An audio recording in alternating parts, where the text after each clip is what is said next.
मंगल भवन मंगलहारी,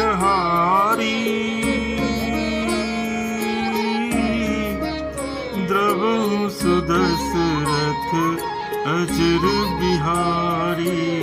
राम सिया राम जय जय राम। भक्तजनों, अयोध्या कांड अंतर्गत आज इस प्रसंग का वर्णन कर रहा हूँ। यह प्रसंग भरत जी अपनी माँ कैकेयी के लिए जो बोल रहे हैं, क्योंकि उनको जब ये पता चला कि प्रभु श्री राम वन की ओर चले गए हैं, पिताजी ने शरीर त्याग दिया, उसके बाद जब वो आते हैं, उसके बाद का ये जो वर्णन है बहुत ही अद्भुत प्रसंग है। मुझे पूरी उम्मीद है कि आपको सुनने में या कर्णप्रिय लगेगा। हंस बंसु दशरथ जनकु राम लखन से भाई, जननी तू जननी भई अबिधि सन कछु न बसाई। मुझे सूर्यवंश वंश दशरथ केसरी के पिता और राम लक्ष्मण से भाई मिले, पर हे जननी मुझे जन्म देने वाली माता तू हुई। क्या किया जब विधाता से कुछ भी बस नहीं चलता। जब ते कुमति कुमत जी अठयऊ, खंड खंड होई हृदय न गयऊ। बरमागत मन भई नहीं पीरा, गरि न जी मुँह परे न कीरा। अरे कुमति, जब तूने हृदय में यह बुरा विचार निश्चय ठाना, उसी समय तेरे हृदय के टुकड़े टुकड़े क्यों न हो गए।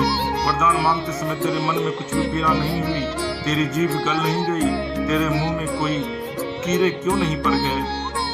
भूप प्रतीति तोरी की मिकिन्नी, अमरन काल विधि मति हरि लिन्नी। विधि हुन नारी हृदय गति जानी, असकल कपट अग अवगुण खानी। राजा ने तेरा विश्वास कैसे कर लिया। जान पड़ता है विधाता ने मरने के समय उनकी बुद्धि हर ली थी। स्त्रियों के हृदय की गति चाल विधाता भी नहीं जान सके। वो संपूर्ण कपट पाप और अवगुणों की खान है। सरल सुशील धर्म रत राऊ, सो किमि जानती है सुभाऊ। अस को जीव जंतु जग माही, जेहि रघुनाथ प्राण प्रिय नाही। राजा तो सीधे सुशील और धर्मपरायण थे, वे भला स्त्री स्वभाव को कैसे जानते। अरे जगत के जीव जंतु में ऐसा कौन है जिसे श्री रघुनाथ जी प्राणों के समान प्यारे नहीं है। बे अति हित राम ते उतोही, अको तु हसी सत्य कहु मोही। जो हसी सो हसी मुँह मसिलाई, आँखी ओटे उठी बैठ ही जाई। वे श्री राम जी भी तुझे रहित हो गए, वैरी लगे तू कौन है। मुझे सच सच कह, तू जो है सो है। अब मुंह में स्याही पोत कर मुंह काला करके उठकर मेरी आंखों की ओट में जा बैठ। राम विरोधी हृदय ते, प्रकट किन्न विधि मोही। असमो समान को पात की, बाद कहूँ कछु तो ही। विधाता ने मुझे श्री राम जी से विरोध करने वाले तेरे हृदय से उत्पन्न किया है, अथवा विधाता ने मुझे हृदय से राम का विरोधी जाहिर कर दिया। मेरे बराबर पापी दूसरा कौन है। मैं व्यर्थ तुझे कुछ कहता हूँ। सुनि शत्रु धुन मातु कुटिलाई, अजरहि गात रिस कछु न बसाई। तेहि अवसर कुबरीता आई, बसन विभूषण विविध बनाई। माता की कुटिलता सुनकर शत्रुघ्न जी के सब अंग क्रोध से जल रहे हैं, पर कुछ बस नहीं चलता। उसी समय भांति भांति के कपड़ों और गहनों से सजकर कुबरी मंथरा वहां आती है। लखिरिस भरे लखन लघु भाई, अबरत अनल घृत आहुति पाई। हुमगिलात तक कुबर मारा, अपरि मुँह भर मही करत पुकारा। उसे सजी देखकर लक्ष्मण के छोटे भाई शत्रुघ्न जी क्रोध में भर गए, मानो जलती हुई आग को घी की आहुति मिल गई हो। उन्होंने जोर से तक कर कुबर पर एक लात जमा दी, वह चिल्लाती हुई मुंह के बल जमीन पर गिर पड़ी। देखिए, दरअसल में ये जो पूरा प्रसंग है, इस पूरे प्रसंग में एक चीज समझना होगा कि भले ही हम लोग ये चीज माने कि भाई माता कैकेयी ने यह किया, हम लोग यह माने कि जो मंथरा थी उसके द्वारा सब कुछ रचा गया षड्यंत्र, लेकिन जो सच्चाई है जिसका मैंने वर्णन शुरू के प्रसंग में किया है कि माँ सरस्वती माता कैकेयी की जीवा पर बैठ गई थी। और उसके बाद जो ये पूरी घटना हुई है, क्योंकि ये रामायण तब तक नहीं लिखी जा सकती थी जब तक रामायण में इस तरह की घटना नहीं होती, क्योंकि अगर इस तरह की घटना नहीं होती तो प्रभु फिर वन की ओर गमन नहीं करते, वन की ओर गमन नहीं करते तो माँ सीता का अपहरण रावण के द्वारा नहीं किया जाता और फिर रावण का नाश नहीं होता। तो सब विधि के द्वारा ही लिखी गई रचना है। लेकिन चूंकि प्रभु मानव रूप में इस धरा पर आए थे, तो लिहाजा उन्हें मानव कर्तव्य का निर्वहन करना था। और यही वजह है कि ये तमाम जो चरित्र हैं, उनका जो चरितार्थ जो किया गया है, उनके चरित्र का वर्णन किया गया है, वो पूरी तरीके से मानव रूप ईश्वर के मानव रूप में जन्म लेने के बाद जो कर्म किया गया है, उसका वर्णन इसमें किया गया है। इसलिए इसमें किसी भी, चाहे वो माता कैकेयी हो, चाहे वो कुबरी माता हो, मंथरा माता हो, किसी भी व्यक्ति पर दोष देना जो है वो कहीं से भी सही नहीं है। और यही वजह है कि प्रभु श्री राम इतनी घटना होने के बावजूद भी माँ कैकेयी से उतना ही प्यार करते थे जितना वो अपनी माँ कौशल्या से करते थे। कुंवर टूटे फूट कपारू, दलित दसन मुख रुधिर प्रचारू, आह दैय मैं काह नसावा, करत नीक फलुअन इस पावा। उसका कुंवर टूट गया, कपाल छूट गया, दांत टूट गया और मुंह से खून बहने लगा। वह कराती भी बोली, हाय दे मैंने क्या बिगाड़ा, जो भला करते बुरा फल पाया।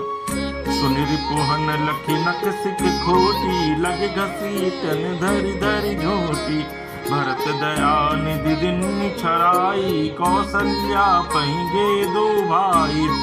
उसके बाद सुनकर उसे नख से सिखाकर शत्रुघ्न की झोटा पकड़ के उसे घसीटने लगे।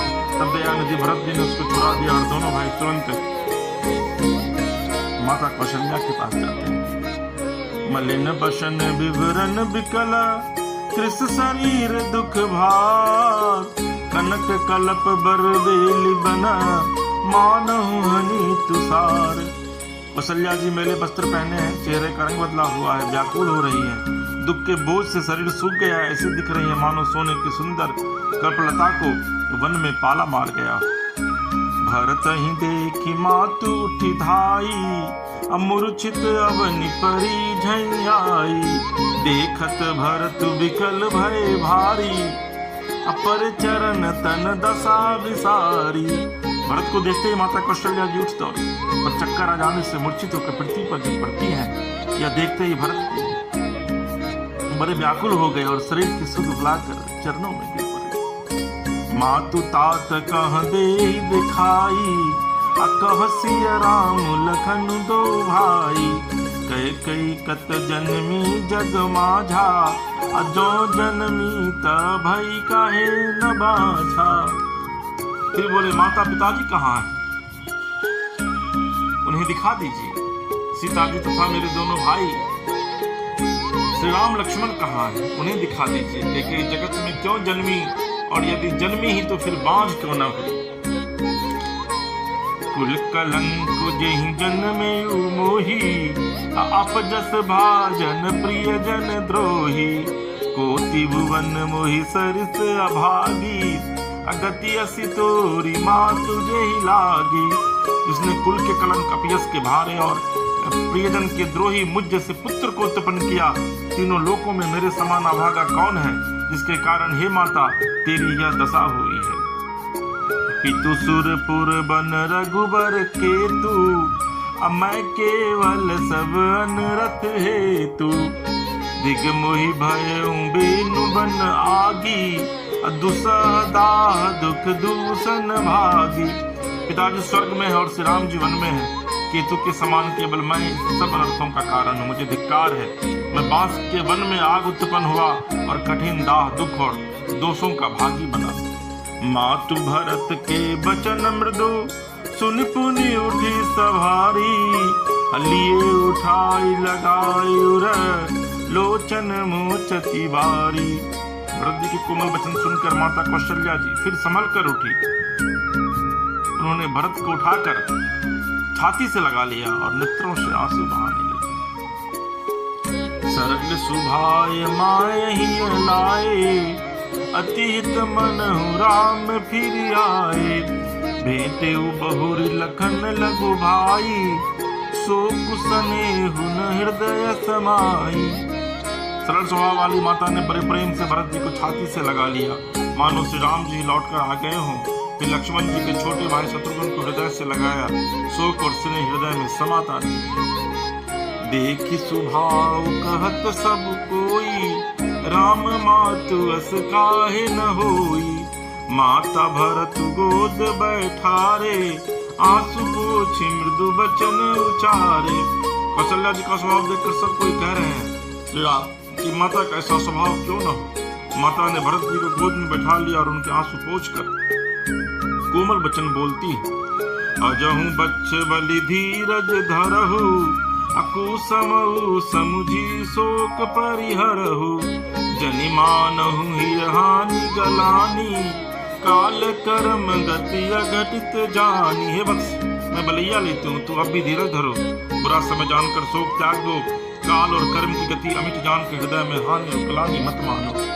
काहुई दोष देहु जनिताता, भामुहि सब विधि बाम विधाता।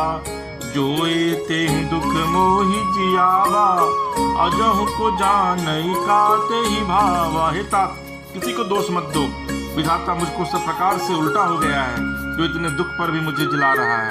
अब भी कौन जानता है उसे क्या भा रहा है। पितु आयस भूषण बसन, तात तजे रघुबीर। बिसमऊ हर सुन हृदय कछु, अपहिरे बल कल चीर। हे तात, पिता की आज्ञा से श्री रघुवीर ने भूषण वस्त्र त्याग दिए और वलकल वस्त्र पहन लिए। उनके हृदय में न विषाद था और न ही हर्ष। मंगल भवन मंगल हारी, अद्रवहु दशरथ अजिर बिहारी। तो बोलिए सियापति रामचंद्र शंकर शरणम, हर महादेव की जय। ये अयोध्या कांड अंतर्गत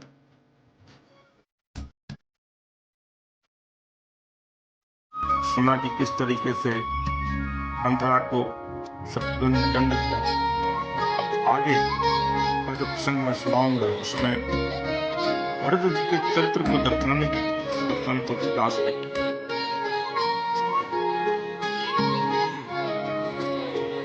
हमेशा मां होती है, और यही वजह है कौशल्या का हृदय इतना उदार था, इतना विशाल था कि हरि को संग अगर मां के रूप में चलना पड़े।